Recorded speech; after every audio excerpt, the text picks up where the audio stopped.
It was a crisp Sunday morning in Meadow Creek. The air smelled of coffee and fresh-cut grass. Families gathered for worship at the century-old Trinity Baptist Church. The bell rang loud and proud, but no one noticed the unease in the air, except for Hunter. Hunter was no ordinary German shepherd. Trained as AK-9 unit, his senses were sharper than any man's. That morning, as families hugged and shook hands in front of the old white church, Hunter's nose twitched at something no one else seemed to notice. His handler, Deputy Sarah Miller, thought it was just another routine patrol. But Hunter wasn't acting like it was routine. Not at all. As Pastor James Foster stood at the pulpit, smiling his warm, familiar smile, the kind that made you feel safe in a place like Meadow Creek, Hunter lunged. His deep, guttural bark sliced through him like a warning siren. The entire congregation fell silent, turning in shock as Hunter's paws scratched furiously at the old wooden floorboards. Beneath the pulpit, people gasped.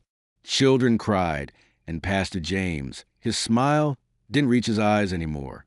For a moment, no one moved. Then Hunter's bark grew more aggressive. His eyes locked on Pastor James, as if he could see something the rest of them couldn't. Something dark, something buried. Sarah yanked on the leash, but Hunter wouldn't budge. His body was rigid, nose flaring, claws scraping at the floor, barking with ferocity that sent chills through the room. This wasn't just a dog having a bad day. This was a dog sending a message. "Easy, boy," Sarah whispered, but her voice shook. Hunter's focus was like a laser, and Sarah felt the hairs on the back of her neck stand up. That's when Ruth, an elderly churchgoer who had been part of the congregation for over 50 years, leaned in and whispered, her voice trembling, "Something's not right. I've been saying it for years. There's something wrong with this place." The air in the church shifted. What started as a peaceful Sunday now felt like the beginning of a nightmare. Hey, if you love stories about brave dogs like Hunter who stand up for the truth, don't forget to subscribe to our YouTube channel, Heroes for Animals. Join our family and stay for the incredible stories of heroism and loyalty that will leave you inspired. Sarah tried to calm the room, but the tension was electric. Parents ushered their children out. Pastor James raised his hands, his voice booming. "Please, everyone, remain calm. This is God's house. Let's not allow a dog to create fear where there is none." But Hunter wasn't done. He pulled Sarah toward the edge of the pulpit, barking, snarling, his nails digging into the wood. His body was a coiled spring, ready to snap. Sarah's instincts, honed by years of law enforcement, told her to trust the dog. But in front of the entire congregation, in front of Pastor James, the man everyone respected, Sarah hesitated. The weight of small-town pressure bore down on her shoulders. Was she really going to let a dog make a fool out of the town's most beloved pastor? Then, as if to answer her doubts, Hunter did something that made her blood run cold. He snapped his head toward the floor and started digging right at the pastor's feet. Gasps rippled through the crowd. Pastor James' face turned pale. His hands clenched into fists at his sides, and he stepped back, a thin layer of sweat forming on his forehead. His voice faltered as he spoke. This is unnecessary." But Hunter wasn't letting up. His nose was pressed against the floorboards, and the bark that erupted from his chest was different now. A warning bark, the kind that said, "Danger now." Sarah felt her stomach twist. "Pastor James," she said, her voice steady but cold. "What's under this floor?" The pastor didn't answer. Silence fell over the room like a suffocating blanket. All eyes were on Sarah, on Hunter, and on the man they thought they knew. The choir, frozen mid-song, stared wide-eyed. A baby in the back began to wail.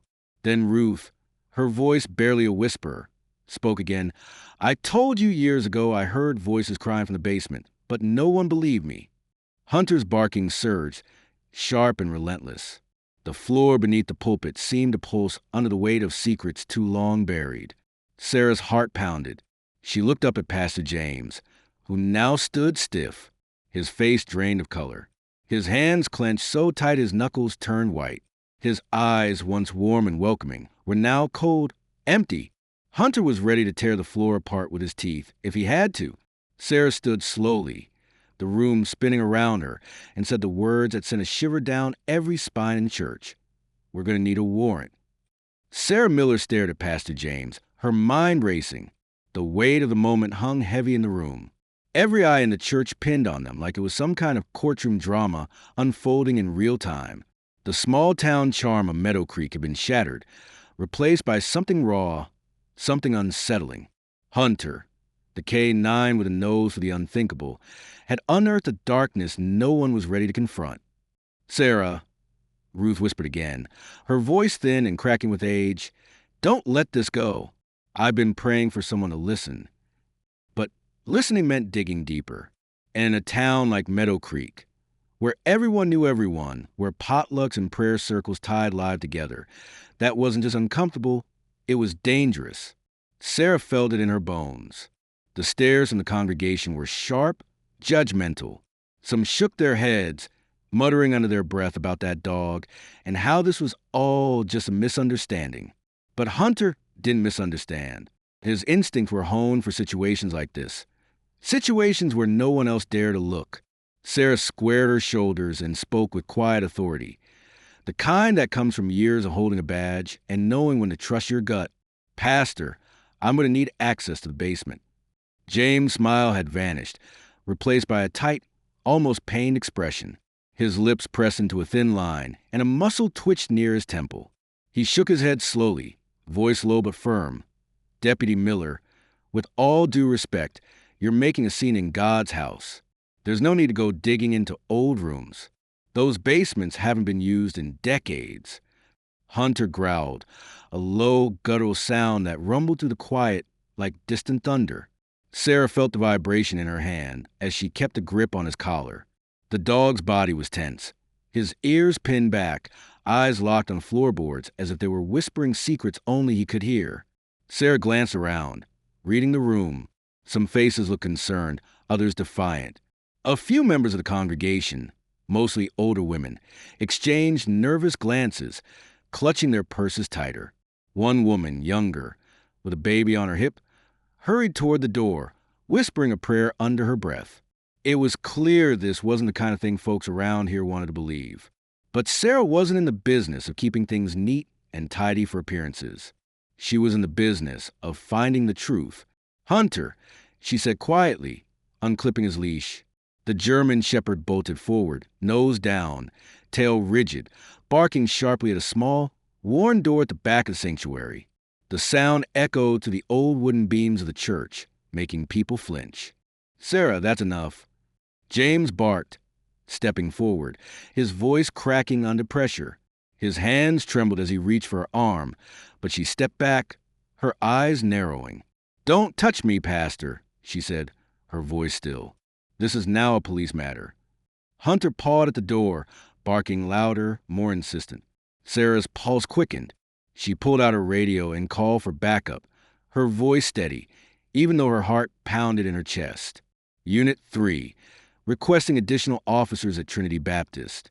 We've got a situation that requires immediate assistance."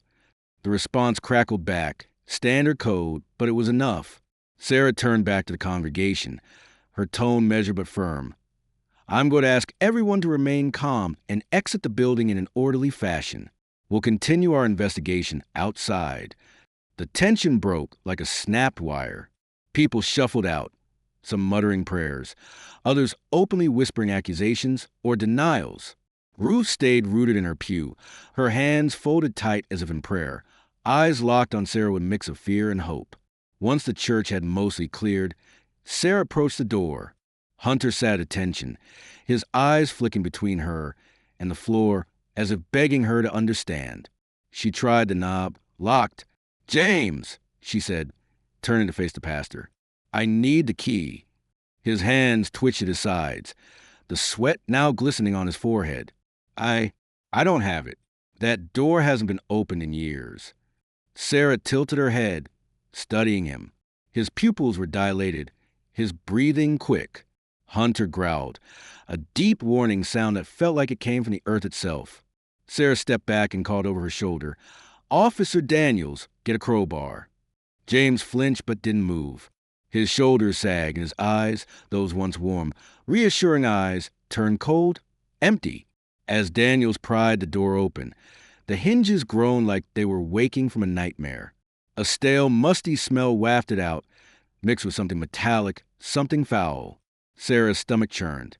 Hunter's bark exploded, sharp and relentless, as he lunged toward the dark stairs leading down into the basement. "Flashlights on," Sarah ordered, and the beam from her light cut into the darkness.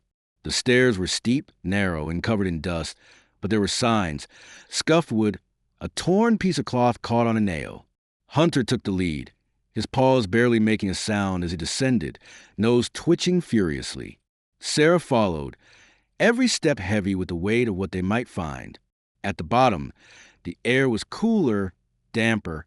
The flashlight beam danced across old crates, stacked hymnals, and something else. Sarah's breath caught. There, against the far wall, was a stack of wooden crosses, some broken, some scorched at the edges, like they had been burned in some twisted ritual. Hunter moved to a spot on the floor, sniffing, barking, then digging with frantic paws. The floor wasn't concrete. It was old, warped wood, and beneath it Sarah could see dirt. Her skin went cold. Daniels joined her, crowbar in hand, prying up the planks. As Hunter barked harder, more frantically, the smell hit them first. Decay, faint, but undeniable. Sarah's flashlight beam trembled as it settled on something protruding from the dirt. A scrap of fabric, faded and tattered, with a delicate lace edge, a nun's veil. Her breath hitched. She knelt, brushing the dirt aside, revealing what looked like bones. Small, delicate, unmistakably human bones. Daniel's voice cracked as he whispered, "What the hell is this?" Sarah's hand tightened on Hunter's collar, grounding herself as the room seemed to spin. The weight of the discovery settled in like a lead blanket, suffocating in its horror. She looked up at Pastor James, who now stood at the top of the stairs, his face pale, his hands gripping the railing so tightly his knuckles were white. His voice, when it came, was barely a whisper. "You weren't supposed to find them." Sarah's breath was shallow, her pulse roaring in her ears. The basement smelled like old secrets, thick with the weight of years gone by. Dust floated in the flashlight's beam, dancing over crates of forgotten hymnals and cracked wooden chairs. But it was the sight of the bones, small, delicate, unmistakably human, that had the room frozen in a terrible collective silence. Hunter stayed close, his body tense, ears pinned back. He wasn't barking anymore. His low growl rumbled like distant thunder, as if he knew the way to what lay beneath their feet. Pastor James stood at the top of the stairs, silhouetted against the dim light from the sanctuary. His voice was barely a whisper, ragged and broken. "You weren't supposed to find them," he repeated, his eyes hollow, almost glassy, like a man caught in a nightmare he couldn't wake up from. Sarah's voice cracked through the heavy silence, sharp and clear. "Who are they, Pastor? Who are they?" James' lips trembled. For a moment, it looked like he might speak, but then his gaze dropped, and he turned, retreating up the stairs, his steps slow, defeated. Sarah called after him, "James, don't walk away." But he didn't stop. His shoulders hunched as if the weight of his secrets was too much to bear. Hunter let out a sharp bark, snapping Sarah back to the moment. The scent in the air, damp earth and decay, was thick, clawing at the back of her throat. "Daniels, mark the scene," she ordered, her voice steady even though her hands trembled slightly. "We're going to need the forensics team, the coroner, the whole 9 yards." Daniels nodded, swallowing hard, his eyes wide as he radioed for backup. He tried to steady himself, but the sheer horror of what they had uncovered seemed to drain the color from his face. Sarah took a deep breath, her flashlight steady as she swept the beam across the room again. The floor was uneven, old boards warped and sagging with time. Hunter moved toward a far corner, his nose low to ground, tail stiff, his body vibrating with tension. He let out a soft warning bark, then began to scratch furiously at the floorboards. Sarah approached, heart hammering. She knelt beside Hunter, gently pulling back more of the dirt. Another scrap of fabric appeared, this one a tattered piece of linen with faded embroidery. Sarah's throat tightened. She had seen enough crime scenes in her career to know what they were dealing with. This wasn't just a random burial. This was intentional. A secret someone had tried desperately to keep buried. Hunter's nose bumped against something solid. Sarah's fingers moved through the dirt, revealing a small, rusted locket. Its chain snapped, the surface tarnished. Carefully, she opened it.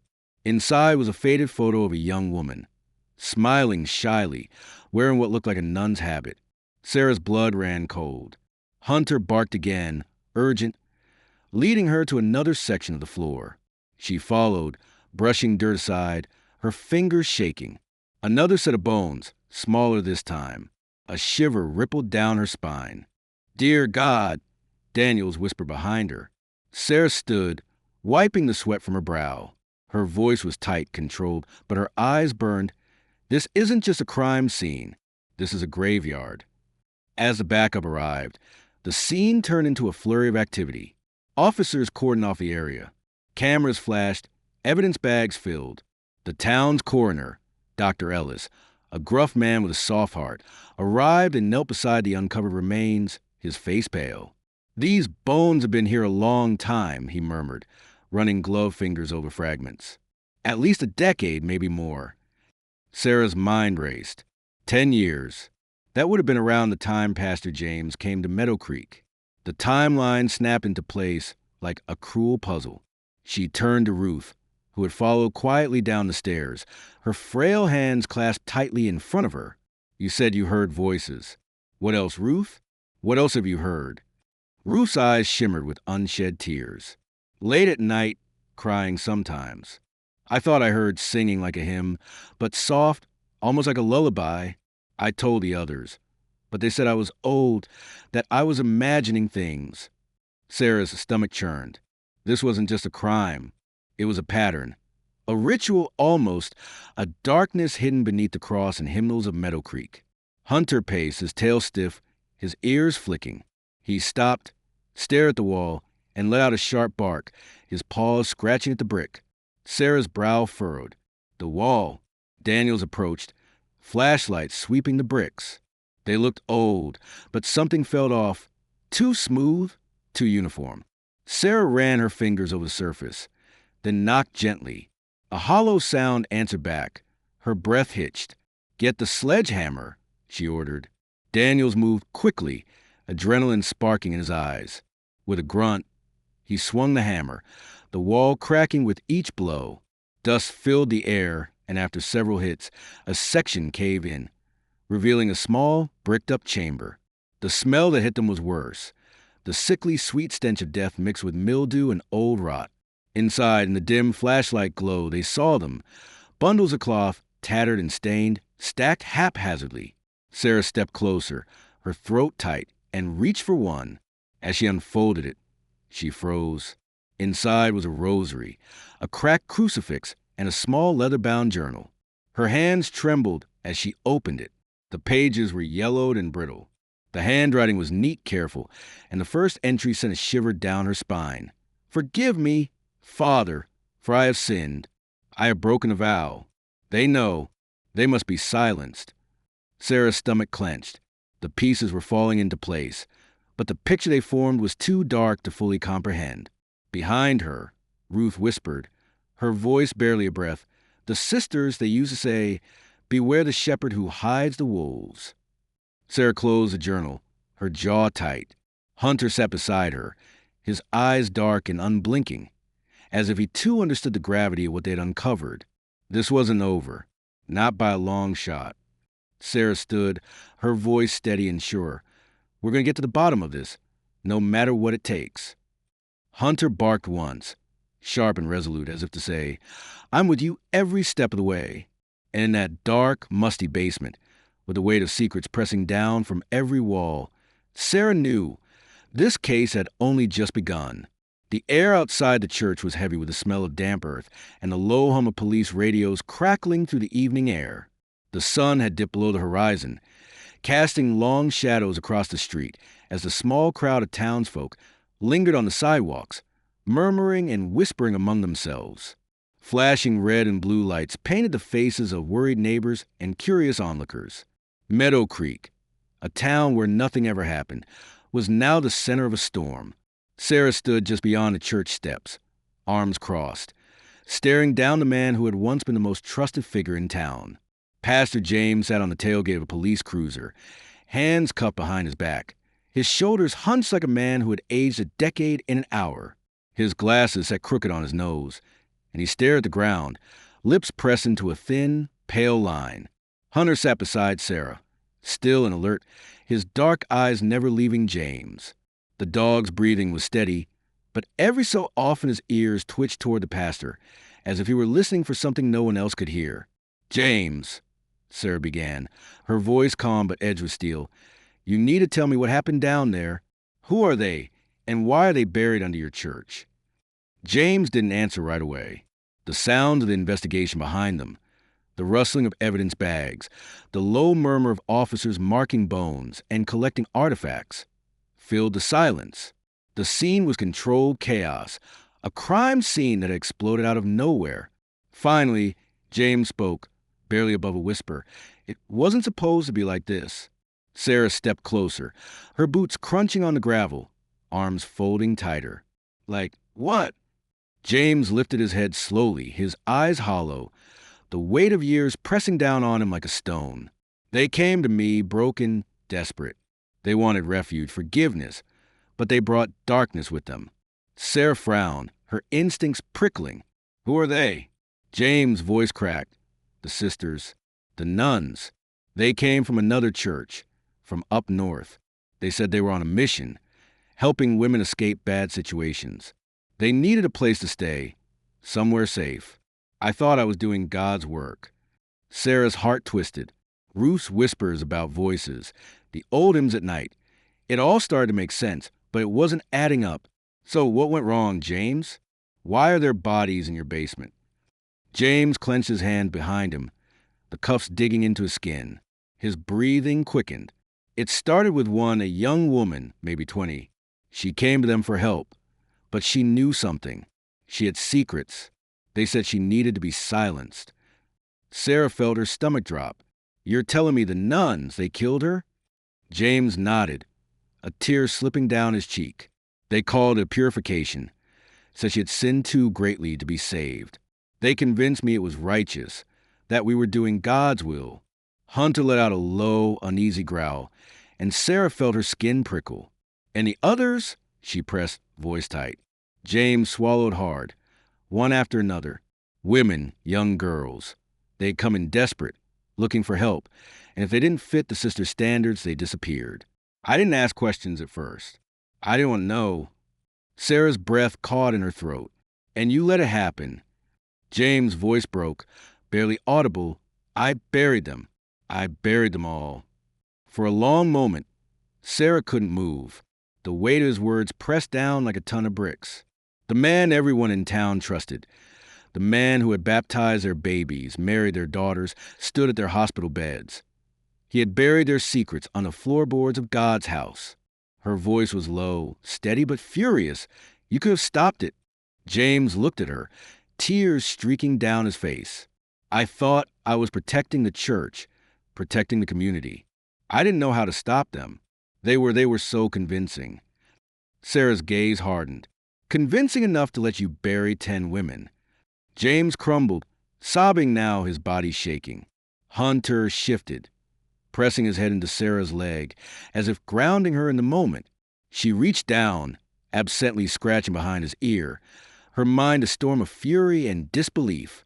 Behind her, Daniels approached, his voice quiet. "Forensics is still working, but we've got preliminary IDs on 2 of the bodies. Both reported missing years ago. This is going to blow the lid off the whole town." Sarah nodded, her eyes never leaving James. "Yeah, it's bigger than him. I can feel it." She turned to Ruth, who had been standing a few feet away, hands wringing her shawl. "You said you heard things, saw things. Why didn't you come forward?" Ruth's eyes welled with tears. "I tried. Lord knows I tried. But no one listens to an old woman when she says the walls whisper at night. They told me it was my imagination, that I was just lonely. And Pastor James, he always told me everything was fine, to pray for peace." Sarah's jaw tightened. Meadow Creek wasn't just a small town. It was a place where secrets festered under the surface, where faith had been twisted into a weapon.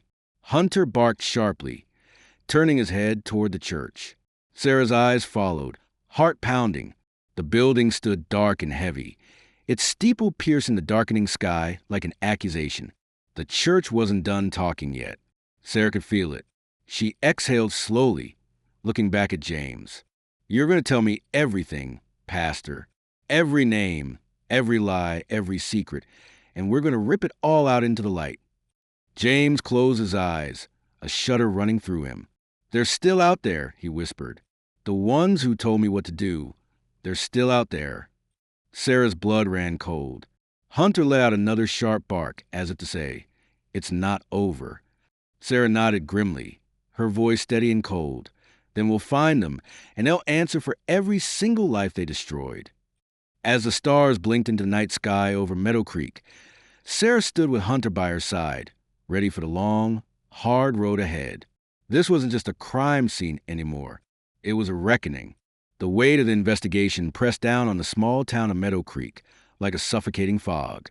The church, once a place of refuge, now stood cordoned off in yellow tape. Its stained glass windows, dark and unwelcoming under the pale glow of streetlights. The air smelled of damp earth, gasoline from police cruisers, and the metallic tang of unease that clung to everyone working the scene. Sarah stood just outside the church, her arms crossed tightly over her chest as she watched the forensics team work in methodical silence. Hunter sat beside her, his body tense, eyes darting toward the shadows as if he expected danger to crawl out of the darkness at any moment. His nose twitched with every shift of the breeze. James sat in the back of a cruiser, head bowed, his shoulders shaking in quiet, hopeless sobs. Sarah had no sympathy left for him, not after the confession he'd given. But James wasn't the end of the story. He was just the first crack in a dam that had been holding back a flood of secrets for far too long. Daniels approached, his face pale but determined. "Got something you'll want to see," he said, holding out a small evidence bag.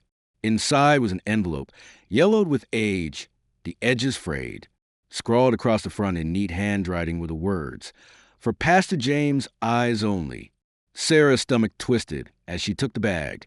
She pulled on a pair of gloves, opened the envelope, and slid out a stack of old photographs. Her breath caught in her throat. The photos showed women, young, middle-aged, some barely more than girls, all wearing simple clothes, eyes downcast, standing in what looked like a dimly lit room. The backgrounds were nondescript, brick walls, wooden floors, but the sense of fear in their faces was unmistakable. Some had bruises visible on their arms. Others clutched rosaries so tightly their knuckles were white. Hunter let out a sharp bark, startling Sarah out of the trance. She looked down to see him staring hard at the photographs, then back up at the church. "Good boy," she muttered, her voice tight. She turned to Daniels. "We've got to figure out who took these and why." Daniels nodded. "Already ran a quick search through missing persons. Some of these faces match women who vanished from towns all over the state over the last 15 years. This isn't just Meadow Creek. It's bigger, much bigger." Sarah's stomach churned. A cold fury settled in her chest. This wasn't some isolated incident. This was a network, a machine that had been running in the shadows while everyone looked the other way. "Where's the pastor's phone?" she asked. Daniels handed it over. Sarah scrolled through, looking for anything that might connect James to the others involved. It didn't take long. There were messages, cryptic but clear, phrases like, "The sisters await your report," and "The harvest must be tended." Her fingers paused over a recent text message. It read, "Deliver the package. Usual location." Attached was a GPS coordinate. Hunter barked again, ears perked, as if sensing the tension spike in Sarah's chest. Sarah felt a chill run down her spine. She tapped the coordinate into her phone's map. It pointed to a farmhouse on the outskirts of town, an old abandoned property that most folks in Meadow Creek probably hadn't thought about in years. She turned to Daniels, her voice steady and sharp. "Get the team. We're moving now." Daniels called it in, and within minutes, a convoy of police vehicles was rolling through the darkened streets, sirens off, lights low. Sarah led the way. Hunter's nose pressed to the cracked window of her cruiser, eyes focused and intense. The farmhouse loomed ahead, silhouetted against the moonlight. It was a decaying two-story structure, the paint peeling, windows boarded up. The front porch sagged, and an old swing creaked eerily in the wind. They parked a good distance away, weapons ready. Sarah knelt beside Hunter, clipping on his harness. "Stay sharp, buddy. We don't know what we're walking into." Hunter licked her hand, his breath steady, and Sarah felt a flicker of reassurance. If anyone could sniff out the truth in this mess, it was Hunter. They approached the farmhouse slowly, boots crunching on gravel. The air felt electric, as if the land itself held its breath. Sarah raised a fist, signaling the team to stop. She listened. Faint sounds, a low murmur, almost like chanting, drifted from inside the house. Hunter growled, low and dangerous. Sarah's pulse pounded in her ears. She signaled for Daniels and two other officers to flank the sides while she and Hunter crept toward the front door. The chanting grew louder, an eerie, rhythmic hum that made her skin crawl. She peered through a crack in the boards and froze. Inside, a group of women in plain dresses, nuns or something like it, stood in a circle, their hands clasped, heads bowed, murmuring in unison. In the center of the room lay a small bundle wrapped in cloth. Sarah's blood turned to ice. It was moving slightly but unmistakably. Hunter barked sharply, and the women's heads snapped up, eyes wide, faces pale and drawn. One of them, a tall, gaunt woman with sharp cheekbones and cold, dark eyes, locked eyes with Sarah through the gap. For a split second, her expression was unreadable. Then she whispered something to the others. They scattered. "Go, go, go!" Sarah shouted, kicking the door in with a crack. The team flooded the room, weapons raised, voices booming commands. The women screamed, some lunging for the bundle, others scrambling for the back door. Hunter surged forward, teeth bared, barking furiously. He lunged at the tall woman as she tried to flee, his jaws locking onto her arm, dragging her to the ground with a snarl. Sarah rushed to the bundle, heart pounding, and carefully pulled back the cloth. Inside was a young girl, maybe 7 or 8, her eyes wide with terror, gagged and bound, but alive. The girl whimpered as Sarah freed her, pulling her into her arms. "It's okay, sweetheart. You're safe now," Sarah whispered, voice trembling. Hunter stood over the captured woman, his body rigid, breath coming in sharp bursts. The woman glared up at Sarah, her voice cold and venomous. "You don't understand. We were saving her. You've doomed her soul." Sarah stared at her in disgust.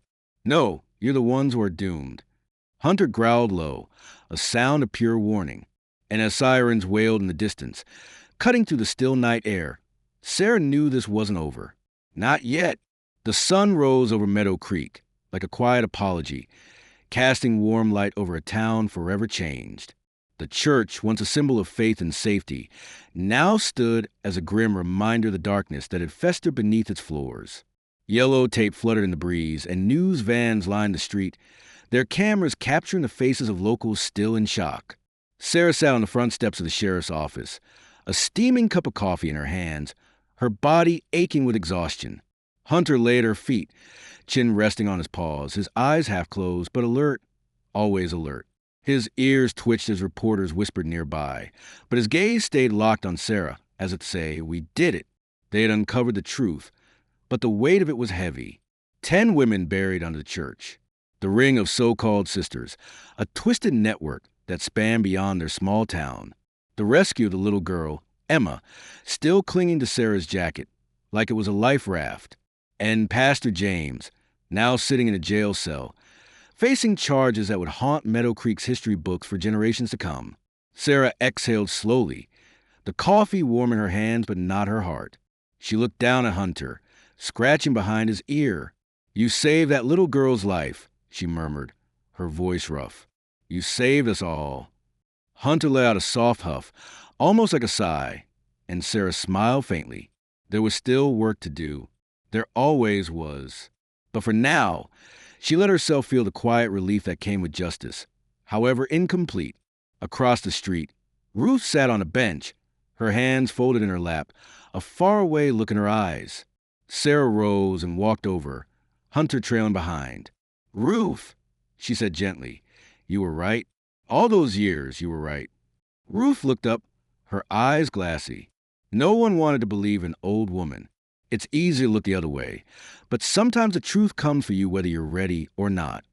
Sarah sat down beside her. Did you ever think it would end like this? Ruth shook her head.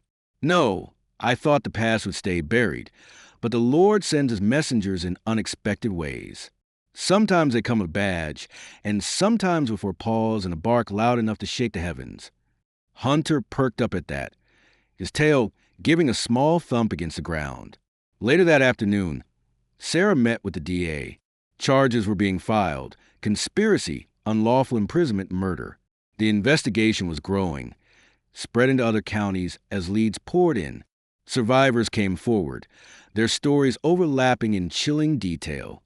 Women taken under guise of sanctuary, silenced for not fitting into the mission. The little girl, Emma, sat quietly in a corner of the sheriff's office, coloring on a notepad. Sarah had sat with her for hours the night before, assuring her she was safe, that the bad people couldn't hurt her anymore. Emma had barely spoken, but she clung to a small stuffed animal someone had given her and occasionally glanced over Hunter, her eyes softening each time. Hunter lay nearby, calm but watchful, as if guarding her. By evening, as the town slowly began to settle, Sarah took a quiet walk through the church's basement one last time. The boards had been ripped up, the evidence collected, but the air still felt thick with something, like the echoes of the past clung to the walls. She stopped in the center of the room, closed her eyes, and took a deep breath. Then she opened them and looked at Hunter, standing at her side, his eyes steady and sure. "We did good, didn't we?" she whispered. Hunter's tail wagged gently, and for the first time in days, Sarah felt the tightness in her chest loosen. Back outside, the town had begun to gather, candles in hand, forming a quiet vigil on the church lawn. People stood shoulder to shoulder, some praying, some simply holding on to each other in the silence. Sarah joined them, standing in the back with Hunter by her side. She wasn't much for public displays, but this moment wasn't about her. It was about the town, the lives lost, and the courage it took to face the truth. The mayor stepped up to speak, his voice steady but tinged with sorrow. "We gather tonight to remember those we lost, to acknowledge the darkness we allowed to grow in our community, and to promise together that we will never let this happen again. And to the ones who helped uncover the truth, Deputy Sarah Miller and Hunter, we owe you our deepest thanks."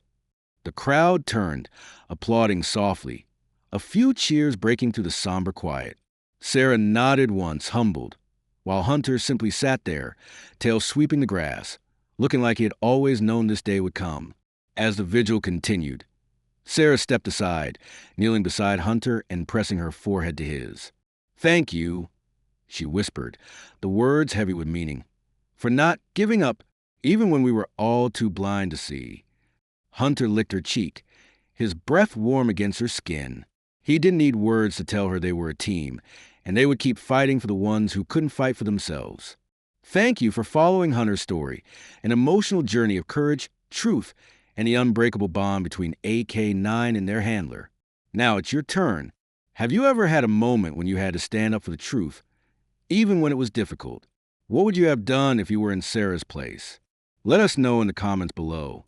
And don't forget to subscribe to Heroes for Animals for more incredible stories of bravery and loyalty. See you in the next.